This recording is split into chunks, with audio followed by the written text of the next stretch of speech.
सत्संग यदि सुनते हो तो मुझे लगता है किसी भी प्रश्न का ऐसा कोई स्वरूप नहीं जिसका उत्तर संतों की वाणी में ना हो। अगर आप एक सत्संग ध्यान से सुन लेंगे तो समाधान सब प्रश्नों को मिल जाएगा, क्योंकि प्रश्न तभी तक उदय होते हैं जब तक भजन नहीं होता, और भजन है तो प्रश्न के लिए अब कोई जगह नहीं रह गई है। हमें जो गुरु जनों की वाणी से सुनने को मिला कि किसी भी तरह प्रभु के नाम में लग जाए, प्रभु की आराधना में लग जाए, बुरे आचरण न करे, बुरे विचार को दबाए, उसको नष्ट करे, अब और कौन सी बात रह गई। गुरु बनाना बिगाड़ना ये लौकिक क्रियाएं हैं, गुरु बनाया नहीं जाता। उनकी बात मान लो वही गुरु हो गई, वही परम पद में पहुंचा देगी। सब कुछ कर लिया हमने, हम गुरु की बात नहीं मान रहे तो क्या कल्याण हो जाएगा क्या? गुरु शिष्य अंध बधिर कर लेखा, एक न सुनई एक ने देखा, हरे शिष्य धन शोक न हरे सो गुरु घोर नरक में परे। और गुरु आज्ञा को उल्लंघन करने वाला गुरुद्रोही शिष्य त्रिकाल में कभी सुखी नहीं हो सकता। तो दोनों जगह बात पाई जाती है कि जो प्रभु की वाक्य है, आचार्यों के वचन है, गुरुजनों की वाणी, वो मान लेना ही गुरु मानना है। गुरु बनाना कोई एक क्रिया नहीं है, क्रिया करने से कोई गुरु बन नहीं जाता है। गुरु के वचनों को मानना ही गुरु महिमा को स्वीकार करना है।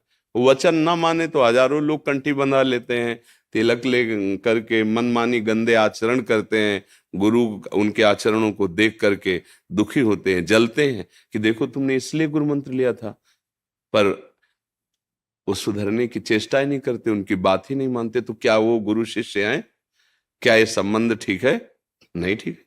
आपने एक बात सुनी गुरु की और उस पर चल दिए तो आप कंठी बंधवाओ या न बंधवाओ, जिस संत की वाक्य सुनी वो गुरु वाक्य ही तो है, चल दिया, आप भगवत प्राप्त हो जाओगे।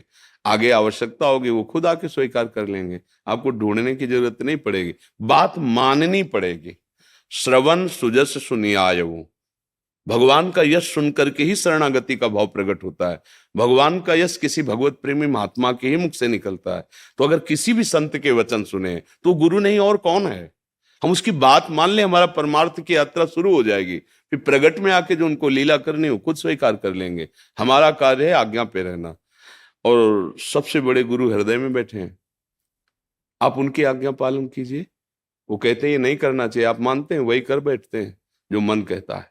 अंदर से प्रेरणा आती गलत है, नहीं करना चाहिए, इसका दंड मिलेगा, पर आप मानते हैं? नहीं मानते, तो बाहरी गुरु बना करके भी क्या मान लेंगे। ऐसे ही है, लाखों लोग शिष्य बन जाते हैं। गुरु बनाना बहुत सरल है, लेकिन गुरु की मानना यही खास बात है। गुरु मानने वाले तो हजारों मिल जाएंगे, लेकिन गुरु की मानने वाला कोई बिरला ही होता है, और वो बिरला भगवत प्राप्ति निश्चित कर लेता है। गुरु की कहाँ मानते हैं, बिल्कुल। फिर वो केवल एक व्यवहार हो जाता है कि ये गुरुदेव हैं, वो शिष्य हैं, कुछ उसमें रंग नहीं आता पक्का। मुझे यही प्रार्थना है आपसे करनी कि कौन सी बात है ऐसी जो आप जानते ना हो। क्या आज तक नहीं जाना कि भगवान का नाम सत्य है? सच्ची बताना। महाराज यही एक्चुअली यही प्रश्न था थोड़ा जो मुर्दा लेके कभी गए हो? हाँ, बोलना सुना है वहां जो मुर्दे के साथ बोला जाता है, राम नाम सत्य, नहीं सुना है? क्या इस पर विचार नहीं किया? अरे और उपदेश तो जाने दो, मुर्दा लेके जब जाते हैं तो क्या बोलते हैं? बोलते हैं ना, राम नाम सत्य है, गोविंद नाम सत्य है, यहाँ ब्रज में गोपाल नाम सत्य है, गोविंद नाम सत्य।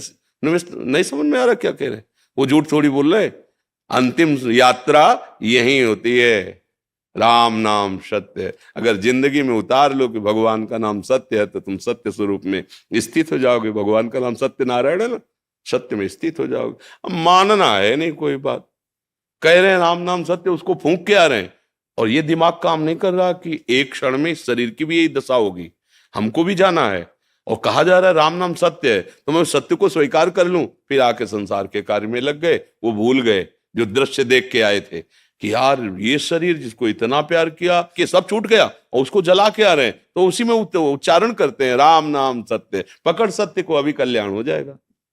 आपकी बहन को कोई गंदी दृष्टि से देखे, आपको कैसा लगेगा? आप किसी की बहन को फिर गंदी दृष्टि से मत देखिए। हर चीज आत्मना प्रतिकूलानि परेशान न समाचरे। किसी को उपदेश ज्यादा लेने की जरूरत नहीं, मानने की जरूरत है। आपके अंदर क्या ऐसी बात नहीं आती? आपके साथ कोई कठोर व्यवहार, धर्माचरण, पाप छल करे, आपको कैसा लगेगा? तो आप वैसा व्यवहार दूसरे से मत करो। पर ऐसा नहीं है, ज्यादा कुछ समझने की जरूरत नहीं, जितना समझ गए उतना चल दो तो आगे का रास्ता प्रकाशित हो जाएगा। पर हम लोग जानते बहुत है। अगर आपसे हाथ जोड़कर पूछ ले कोई एकांत में, क्या बता सकते हो कल्याण कैसे होगा? तो टेप रख दो, आप वो प्रवचन करो कि उसका कल्याण हो जाए, बिल्कुल पक्का, ऐसा आपको ज्ञान है। कोई भी ऐसा है, हम गांव में देखा है, बोले भैया 4 दिन की जिंदगी है, पर उल्टा मौज ले लो, मरना तो है ही है। ये ज्ञान है। पता 4 दिन की जिंदगी, कुछ साथ नहीं जाएगा, मौज ले तो कौन सी मस्ती लो? भगवदानंद की मस्ती, विषयान तमाकू और गांजा की। अरे विषयानंद तो छूट जाएगा भैया, इसका अस्तित्व ही नहीं है। ये तो केवल भ्रमात्मक अपने समय को नष्ट करने के लिए माया ने पीछे लगाया है। भगवदानंद 4 दिन की जिंदगी, सबको पता है मरना है। और सत्य क्या है? मानो या ना मानो, तुम कहीं ना कहीं मानते हो। नहीं, सबके शरीर में उस सत्य का प्रकाश जब अंतर्हित हो जाता है तो उन शरीरों को जला देते हो, चाहे प्यारी पत्नी हो, चाहे प्यारी पति, चाहे पुत्र हो, चाहे माता हो, कोई भी हो। इसका मतलब तुम सत्य से प्यार कर रहे थे जो सबके हृदय में विराजमान है, पर मानते नहीं हो। जान रहे हो, मान लो, उतार लो तो महात्मा बन जाओ। एक शब्द केवल गोस्वामी जी की पत्नी ने बोला था कि जितना इस चाम पे तुम प्यार करते हो उतना राम से करते तो महान बन जाते। दूसरे उपदेश की जरूरत नहीं बनी। वहीं से कदम पीछे किए, राममय हो गए, ब्रह्म स्वरूप हो गए। उनकी वाणी पढ़ के देखो, ज्ञान, वैराग्य, भक्ति सब समाई हुई है। बिल्व मंगल जी चिंतामणि वैश्या में आसक्त थे, बस एक बार का तिरस्कार भगवान से मिला दिया।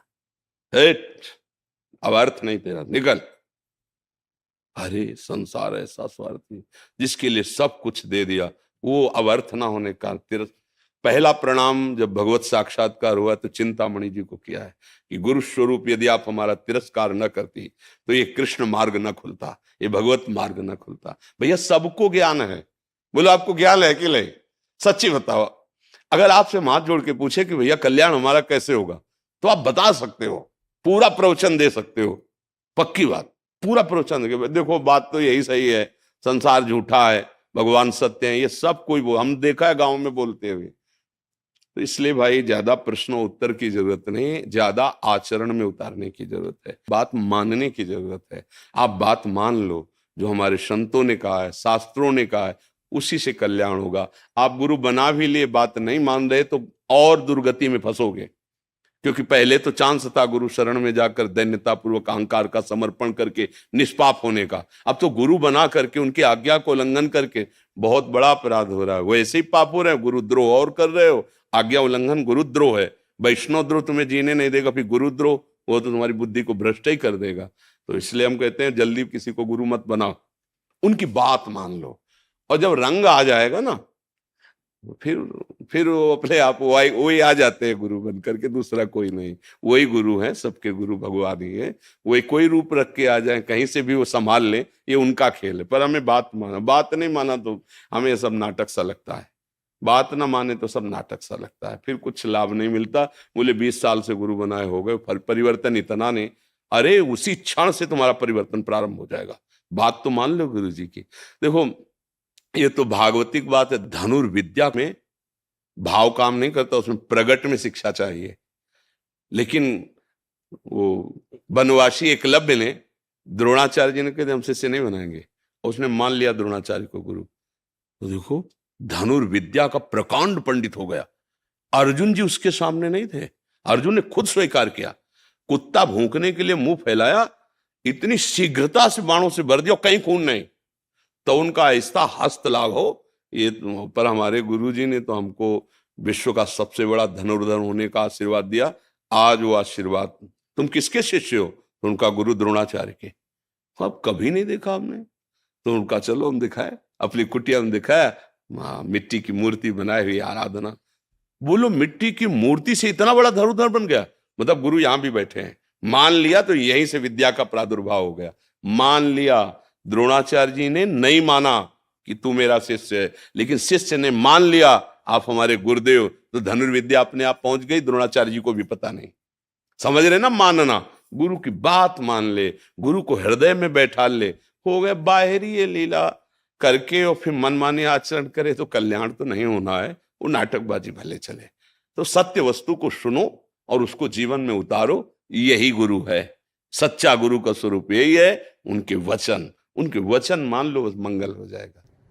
हाँ जी, बस एक थोड़ा सा डर ये लगता है कि जैसे अनुभव, जैसे आप जैसे बता रहे हैं कि रंग उतारने वाला। देखो हमारी बात सुनो, एक गुरु ने एक टार्च दी, शिष्य को जाना था स्नान करने, टिम टिम चा टार्च जरा सा ऐसे, तो उसने कहा गुरुजी इससे हम यमुना जी पहुंच जाएंगे, 2 हाथ की तो प्रकाश इसमें है नहीं। तो बोले इससे क्या दिखाए? बोले 1 कदम बरकत। तो बोले 1 पैर रखोगे ना, बस 1-1 पैर रखते चले जाओ, तुम पहुंच जाओगे जहां। जितना तुम्हें ज्ञान है, तुम्हें भय नहीं करना, पहले उस पर खड़े तो हो तुम। जितनी जानकारी उस पर खड़े हो, आगे की जानकारी खुद प्रकाशित हो जाएगी। ये चली हुई बात कह रहे हैं, ये कोई कल्पना की नहीं कह रहे हैं। हाँ, जीवन में ऐसा रहा है, बच्चापन से गुरु कृपा से पूर्व से ऐसी असंग बुद्धि रही है, वचन माने, बैठकर चरणों में सुना, जो उसको जीवन में उतारा। दोबारा अगर दिखाई दे जाए तो कभी ऐसा नहीं कि आप नहीं, आपका इच्छा है तो आप बोल दीजिए, नहीं इच्छा है तो हमारे प्रभु स्वरूप आप हो, हम आपसे बगल से निकल जाएंगे, अपनी तरफ से हम आपको छेड़ेंगे नहीं। आप अपने चिंतन में मगन रहो, अपने असंगो हम, अपने आप आगे का रास्ता हो, असंगो हम। अगर हम अपनी बुद्धि किसी के ऐसे संग में रख दें जो हमारे मार्ग के विरुद्ध हमें प्रेरणा दे, तो हमारा मार्ग रुक सकता है। तो जित संग दोषा, जितना हम जानते उतना खड़े हुए तो आगे का रास्ता अपने आप जगत गुरु ने दिखा दे, ये है, ये, और लक्ष्य तक पहुंचा देते हैं। हमें बिल्कुल घबराहट, अब प्रभु के आश्रित हो जाइए तो भय खत्म हो जाएगा। सब में भगवत भावना आए बिना ना तत्व ज्ञान होता है, ना प्रेम होता है। पहला प्रश्न का परमार्थ का समाधान है, सब में भगवत भावना हो, सब में भगवत स्वरूप का अनुभव कर, चाहे जितना जो कुछ कर लो। इसके बाद आएगा जो प्रेम है या आत्म तत्व की उत्तम भूमिका जो बोध की है, ज्ञान की, वो इसी में आएगी। सबसे पहला प्रश्न है, समाधान करो, एकमात्र सच्चिदानंद प्रभु के सिवा कोई नहीं है। करो। कोई गाली दे रहा है, कोई व्यभिचार कर रहा है, कोई उत्तम कार्य कर रहा है, कोई अदम कार्य कर रहा है, कोई सम्मान दे रहा है, कोई अपमान कर, सब जगह लगाओ, वही है वही। ये हम अपनी बात नहीं करें, शास्त्र की बात। मत्ता पर तरम नान्यत किंचिदस्ति धनंजय, मेरे सिवा भगवान श्री कृष्ण, कुछ और नहीं। अब अनुभव करो इस बात का, अनुभव कर लिए तो जीवन मुक्त हो गए, नहीं तो यदि ऐसा कर रहा है, ऐसा कर रहा है, बुद्धि स्वीकार ही नहीं करेगी। जितना जानते हो चलो और नाम जप करो। हर संत गुरुदेव हैं, कहां से हमारे गुरुदेव बोल पड़े हमें पता नहीं, हमें पहचानना अपनी गुरुवाणी को, जहां से तो अरे प्रभु आप इधर आकर के बोले। हमें अपने गुरु पर ही आसक्त रहना है। कहीं से भी हम सत्संग सुने, कहीं से भी हमें अपने गुरुदेव पर, मेरे गुरुदेव सर्वसाक्षी सबके हृदय में है, बस वही बोल रहे हैं, दूसरा कोई है नहीं। अब